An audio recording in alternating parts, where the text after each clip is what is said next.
Good morning. Welcome to a brand new month, pinch and a punch for the 1st of November. It's my birthday month, and whether you like it or not, it is day one of Mariah Carey season. She has been hibernating. She's been frozen in a cryogenic chamber a la Han Solo in Star Wars Episode 5 and the beginning of 6. And now she is defrosting. Those vocal cords are warming up, and she is about to conquer every supermarket and public space in your life, whether you like it or not, with All I Want for Christmas Is You for the next 2 months. Now, to you listening to the podcast, Dan Cord in the Morning, I want to fess up to something quickly. We're doing something brand new on the show today. And to you watching on YouTube for the first time going, what the hell? What is this? I'm just going to break the fourth wall very quickly. So to the wonderful podcast listeners, the recorders from Dan Cord in the Morning, just bear with me for a quick second. To the YouTubers who've just discovered this for the first time, welcome to our weekday morning podcast. Every single weekday morning, I wake up at an ungodly hour and I record a little bit on the news worth knowing for the day to come. And it's been on Spotify and on Apple for many months. And we have wonderful podcast listeners who've been listening from all around the country and all around the world there. And now we're experimenting with putting just for now one show a week also on YouTube. So you're seeing me in a slightly more disheveled way. It is very, very early on Friday morning, the 1st of November, but we're going to try this out, and you can let me know what you think of it in the YouTube comments. For you podcast listeners, if you have always wanted to know what it looked like when I record, now it's on YouTube. You can go and find us there. We're going to try it out. We're going to try and bring all of the magic of our daily podcast, our week daily News Worth Knowing podcast, in a video form, so that you can pick your poison. You can pick, maybe I shouldn't describe my show as a poison, but you can pick between watching or listening, as many of you have already been doing. For the new people, there is a WhatsApp line, this janky old phone. The number is 0607 613 436. That's how you get into contact with the show. That's how you talk back to us on the various stories as they unfold over days and weeks. You're called a recorder. We always prefer a voice note, but we also love a text message. And so for you who are experiencing this for the first time on YouTube, well, you're going to hear some stories and you're going to hear some messages about stuff we've already been talking about for the past few days. And you can go and catch all of that by searching Dan Cord in the Morning on Apple and on Spotify. Right. Vintage hardcore OG listeners of Dan Cord in the Morning. Now we've told the YouTube viewers whatever they want to know and everything that they need to know. Let me tell you what we're going to be talking about on today's show. So we're going to be talking about the post office, because something that we didn't talk about yesterday in yesterday morning's budget speech review, after Finance Minister Enoch Godongwana gave the budget speech on Wednesday, we talked about a lot of different parts of that. And again, if you're a first-time enjoyer of the podcast on YouTube, you can go and find that show with our review of the midterm budget speech, which was the first GNU speech, the first budget speech for the GNU. It was a big deal. One thing we didn't talk about is the fact that Finance Minister Enoch Godongwana said that they were not going to bail out the post office.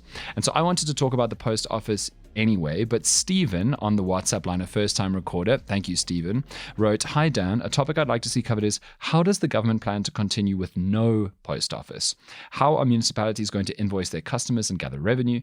Even the big successful municipalities don't yet have a majority of their customers receiving electronic invoices." And then in brackets, Stephen says, "Unless you covered this before and I've just missed it." Stephen, haven't covered this before, really do need to talk about this. Thank you for basically preempting with your own question what we're going to do on the show today anyway. So we're going to talk about the post office. We're going to talk about what it currently is, talk about the day zero for the post office that it has been warning us about, when the funds are going to run out, and talk about what the minister in charge of the post office, Solly Malatsi, and Enoch Godongwana, the finance minister, have been saying in the last 2 days about how they're going to try and save the post office, or at least turn it around. Because the post office is unbelievably important to this country, but it has also cost us, the taxpayers, 10.4 billion rand in bailouts over the last 10 years. They had a 4 million rand bailouts allocated in the February 2023 budget just last year, and now they say they need and want even more, even as they become more and more dysfunctional. So we're going to talk about that, but to the new people on YouTube, we're going to start with some messages from the WhatsApp line. And the first person I want to address is Sally. So Sally texted us yesterday. I was just saying sometimes it's hard to talk about stats, and I was talking about stats and the disastrous national census that we had and how it is messing up our budget and the budget speech. And I just flippantly said, nobody wants to talk about stats. And Sally says, WTF? Dan Corder wants to talk about stats. I want to talk about stats. Everyone should want to talk about stats, Dan. And I know I don't have to convince you about that hashtag down with maths shaming. I'm so sorry, Sally.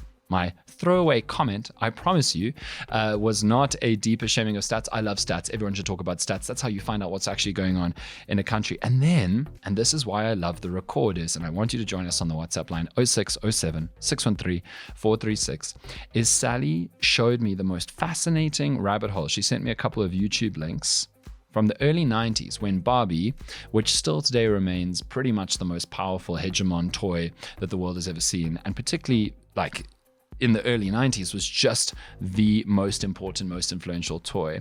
Barbie made an oopsie in the early 90s because Barbie released something called the Teen Talk Barbie, which essentially is a Barbie which had a little voice box and pre-recorded messages. You could press the button and then Barbie would talk to you. And the one time in 1992, Barbie got in a lot of trouble. Mattel, the owning company, got in a lot of trouble because one of the Barbie's catchphrases said, "Math class is tough." And it was a really seminal moment. There's some beautiful stuff on YouTube about this, about young people, particularly young women, saying, Barbie is the role model. Barbie is the icon. Barbie is the feminist showing women what they can be and that they can be anything and do anything. Like we've seen Barbie in all of these different professions. Barbie shouldn't be saying maths class is tough. And then Sally led me on the craziest rabbit hole because a year later, the BLO, which is a tongue-in-cheek term for Barbie Liberation Organization, these feminist activists who, it's incredible, they would go into stores, buy a Barbie, then they'd open up the back of the Barbie and they would replace the recording devices with recording devices of their own with like feminist liberation phrases like we are freeing ourselves from the tyranny of our master creators and stuff like that, and then screw the back of the Barbie back in and then repackage them, put it back on the shelf so other people to buy and then get them.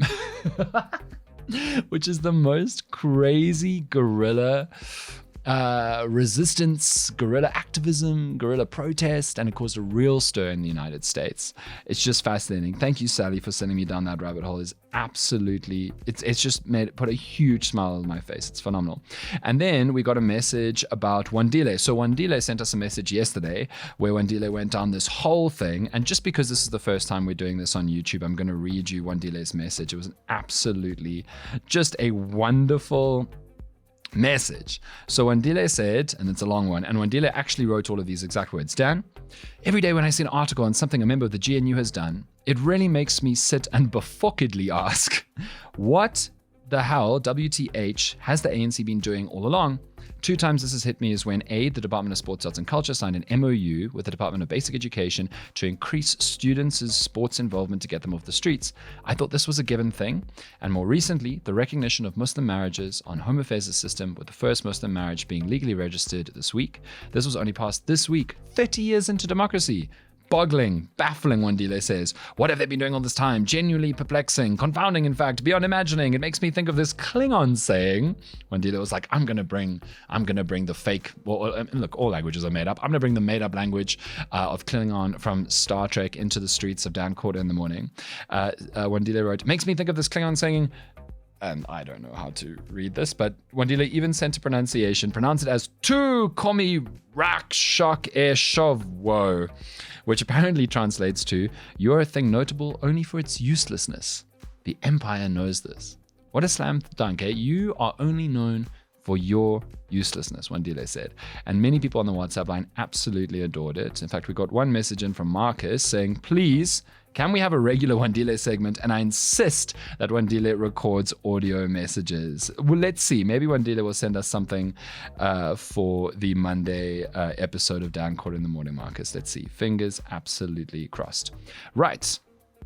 That's all from the WhatsApp line for today, I think. Okay, no, one more message from Jeff. So yesterday I spoke about the census, the massive mess of the Stats SA census and how it's affected the country in many ways because of how the government allocates budget. And Jeff says, sorry, man, just point of clarification. A census is actually meant to count everyone in the country. Jeff, I understand what you mean. But a census in any ideal survey will speak to every single person who needs to be considered in that survey. But all around the world, a census has to extrapolate, right? You just can't go and interview 66, however many million people there are in South Africa. That's true of every country in the world. Once the group gets too big, you have to create a statistically reliable sample size, which you can mathematically work out is meaningfully representative of the larger group of people. That's very important. And so that's how censuses all around the world work. The reason why the last South African one was such a disaster is because they had a 30% undercount. They counted 30% too few people. And that was a real crisis that is having an effect today already, as we saw in the budget speech from Enoch Godongwana on Wednesday. Right. Let's talk about the post office, because the other thing that Enoch Godongwana, finance minister, said is that we're not going to bail out the post office again. That's not going to happen. And so, what was his name again? Was it Steve? Who's Steve? Bloody Steve. Oh, that's from a Flight of the Conchords. Wow, that's a deep cut reference for any of you who knows Flight of the Conchords. Yes, it was Steve. So Steve says, Dan, how does the government plan to continue with no post office? Steve, the government has no intention of doing that. That would be an absolute disaster. The government has no intention of just doing away with the post office. It is vital, as you identified. It's a way for people to send and receive mail and packages.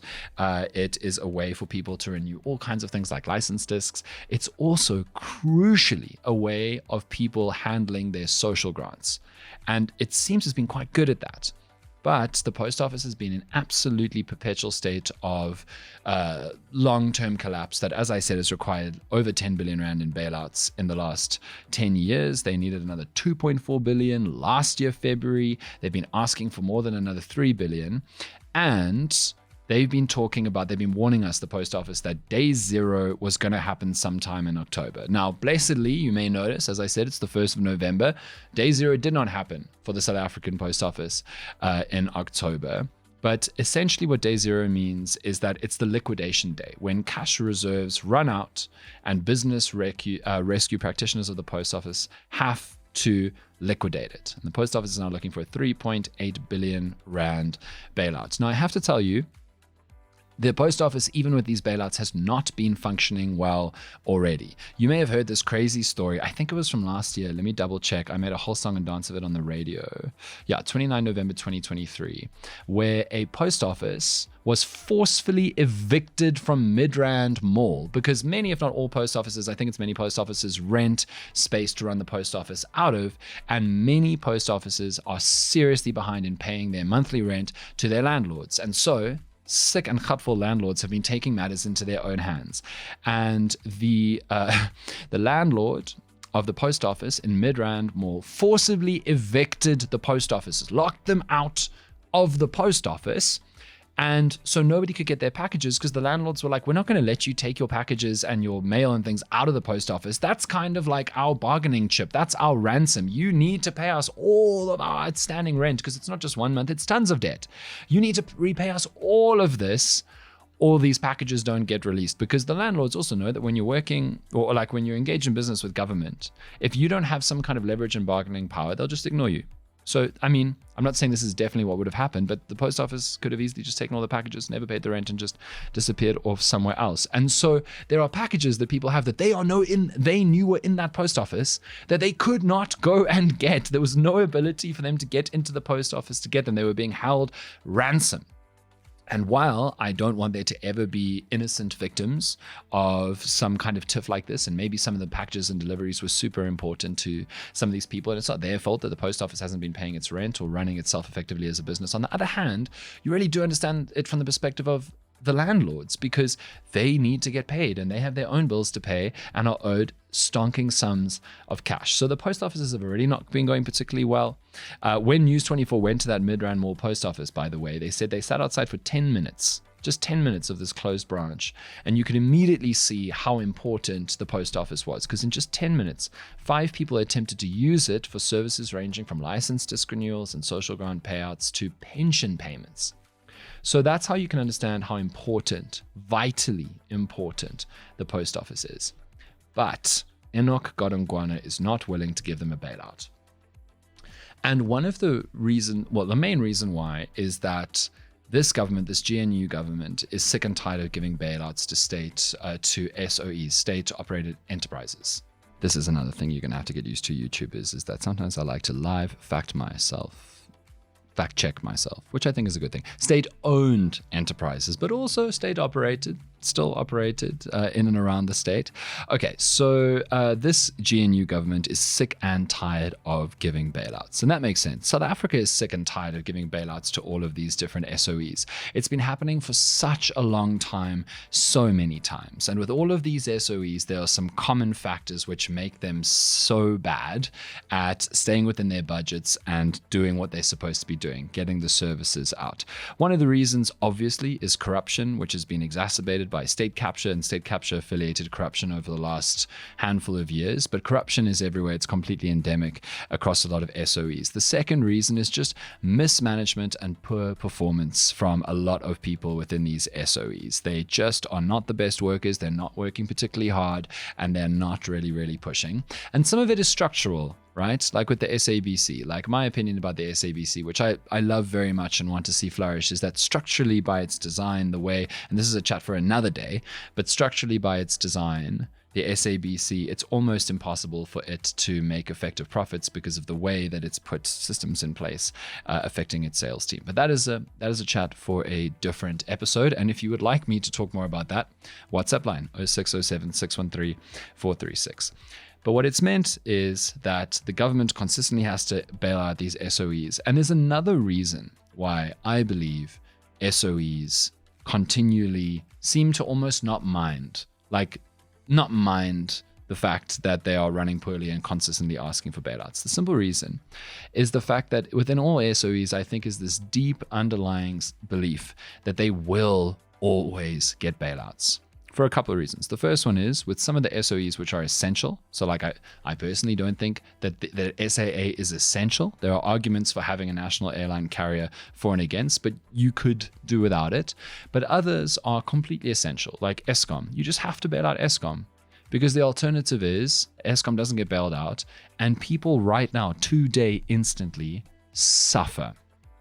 They really suffer. And quite a few SOEs are like that. I think the post office probably thinks about itself in similar terms. And the mentality, I think, amongst these organizations is we can just work here and do not the best because we don't have to make profits as a company to continue to survive. The government will always bail us out because of the way that individual politicians, who now and again, certain politicians on certain committees have the power to either give a bailout or not give a bailout to an SOE, they'll just always give the bailout. And I'll use the SABC again as an example. They'll just always give the bailout because politicians, it's a job, it's a career. And you always want to be making decisions that preserve your future, right? And look after your career. And faced with the choice of bailing out the SABC again or not doing so, if you just bail out the SABC again, no one will remember your name in a good way. You will not be the SABC will be the story, not you. And you can continue on your merry way, moving up the ranks and doing your political work and furthering your career. But if you are the politician or in the group of politicians that denies the SABC a bailout, then suddenly it's your face and your name associated with beloved shows, beloved radio stations crumbling or no longer existing. Radio stations that really mean a lot to their audience, TV shows that are beloved by their viewers. And so I think there's this sense that even though the SABC is probably not necessary, as in no one will die or have their quality of life collapse the very next day unless you are an extremely hardcore Seven de Laan fan, and unfortunately you've already lost Seven de Laan. But like people would rather. So yeah, SABC is not strictly a necessary service, but it's an incredibly good service and a beloved service and a cared about service that through its different programs means a lot to South Africans. So you as a politician, you don't ever want to be the one who, through denying the SABC a bailout, affected Metro FM or caused 5FM to close or be sold, or caused SABC1 to cancel all its overnight programming or stop providing children's shows. And so I think there's this pervasive belief amongst the SOEs that we'll just continue on our way, do fine. We don't even actually have to do that well because there will be a bailout and we'll move on. And I think that part of the reason I think that is one of the reasons for the finance ministry, the finance department and Enoch Godongwana now saying no more bailouts. We're not doing bailouts anymore. We've had enough. We cannot keep bailing out these failing companies and making taxpayers, South African citizens, foot to the bill. And they're doing that with the South African Post Office right now. And so the question becomes, but what's going to happen to the Post Office? And that's where Enoch Godongwana and Solly Malatsi, who's the minister in charge as Minister of Communications and Digital Technologies, minister in charge of the Post Office, have caught a lot of flack from particular political parties and South Africans for the last few days. Particularly, look, the EFF just hates the idea of one of their solutions, because one of the main solutions that Enoch Godongwana has spitballed about and Solly Malatsi has spoken on is getting the private sector involved in these SOEs as specifically operational partners and financial partners instead of relying on further bailouts. Now, this comes to a really, really important debate about bailouts and not about bailouts, a really, really important debate about welcoming the private sector and getting it involved with crucial services of government. And there are strong arguments in both directions. I'm just going to present you both of those arguments, or like the thrust of each argument from either side. And then I want you to let me know, again, 0607 613 436, or in the comments, if you're watching on YouTube, how these two make you feel. So from the EFF, the broadly EFF line of argument is the private sector seeks its own profit line, and you cannot involve a company or people who just want to make as much money for themselves as possible, that's their primary incentive, in the providing of basic services to South Africans. It's dangerous because what if the best way to make money is not to provide that service well and effectively to all South Africans? It's a mandate question. And in certain parts of the world, there have been huge debates and fallouts and mess. I think in particular, there may have even been one or two countries which have privatized the provision of water, a crucial service to some of their citizens. And immediately then you get the danger of maybe it's not going to make the most profit for this company to provide water to all communities. Or maybe they're going to hike up the price of water for various communities because they need to make money. And that means that many people in those countries cannot afford to have enough of something as basic as water. It's a similar argument with Eskom and putting private sector into Eskom. It's like, you have to have electricity. If we make electricity only profit geared, then we're screwed, because it means some people just aren't going to get electricity. And I totally understand that argument. But on the other hand, on the other side of the argument is the simple matter that we need our SOEs to work within their budgets. We need our SOEs to be run in such a way. And remember, SOEs are just the company, the group of people, the workers who take the money allocated from the tax revenue that the government has and puts it to work to try and provide these basic services. That's all that an SOE does. And these SOEs, so many of them have been failing and bailout. 10.4 billion to the post office over the last 10 years. And they want another 3.8. And there are post offices closing and not paying their rents, and landlords holding packages for ransom, and this can't continue. It genuinely can't continue. So what can we do? Well, the assembled team that is supposed to take the post office budget and put it into a working post office has been utterly failing for 10, 15, 20 years. And at some point you have to acknowledge as a government that you have failed to create and manage SOEs in a way that gets them to work at all. And at some point, if you can't have an internal reform to fix that, you need to look for alternatives. And what that generally means is the private sector. And that's the argument that Solly Malatsi would make. It's the argument that Enoch Godongwana would make about getting the private sector involved. And you can understand and hear that argument. Obviously, you wouldn't ideally want that to happen, but sometimes you just got to go. South Africans are suffering right now. We cannot have a day zero of the post office. We cannot have people not getting their pension payments on time. We cannot have people not getting their social grants. We cannot have people not getting vital packages or being able to renew crucial documents and disks. We just can't have that. Day zero is not an option. And so now that the finance minister has made it so clear that there won't be a bailout for the post office, but the post office has said that day zero, I mean, thank God it's the 1st of November. It was supposed to happen sometime in October. Thank God it hasn't happened. But like, it feels like they need to have a plan right now because the post office cannot fail. It cannot fail. We cannot have a day zero of the South African post office. And so now we wait and see to see what they're going to do, because it's all well and good for the communications minister to say, we're going to innovate and do special things and welcome in the private sector, but that takes time. And we need to know if day zero is really going to happen at any sudden point, because again, if a bailout is required short-term to keep the post office going, you have to have the post office going. And there's one more interesting dynamic here that I just want to throw in. A really interesting dynamic, which is that Solly Malatsi is one of those Democratic Alliance ministers. And one of the great things about the GNU so far, as we've spoken about on the pod a lot, is you want to have competition within the government. You want to have different political parties and their ministers trying to outcompete each other and prove that they're very good. It's good for the party. It's good for the politician. We know how Josienso Ramakgopa went from being a not-so-known politician nationally to like the electricity minister who has got rid of load shedding. It's massive. It's a massive opportunity.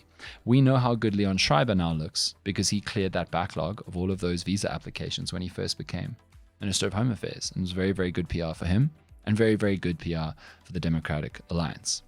And so Solly Malatsi is seeing this as an opportunity. The DA is seeing this as an opportunity, but it's also make or break, because if he fails now, and that's why this is so hectic, because if the post office now fails under his watch, it's going to be so bad. It's going to be so bad for him. It's going to be so bad for the PR of the DA. And obviously people will say, but the post office has been slowly failing for a long time, but you don't want to be the captain on the ship when the ship goes down, even if the ship has had holes in it for absolute years.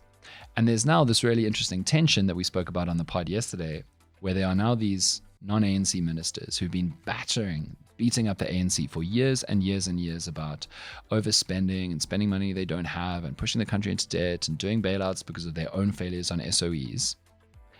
And now many of those parties have ministers in government in departments where they probably wish they could have a bailout or could have a lot of money sloshing around, because that could allow them to do better and be more effective in their departments. But instead now they're in the GNU government that's trying to pull our finances as a nation back into order.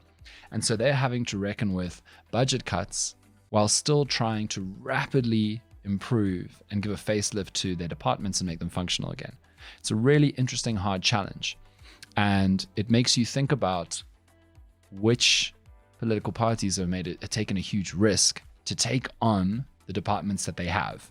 Like Solly Malatsi, it's a high-risk department to be in charge of if day zero comes for the South African Post Office. It's very, very high risk. Leon Schreiber, also very high-risk department. It's home affairs. It's high-vis. Everybody knows about it and cares about it.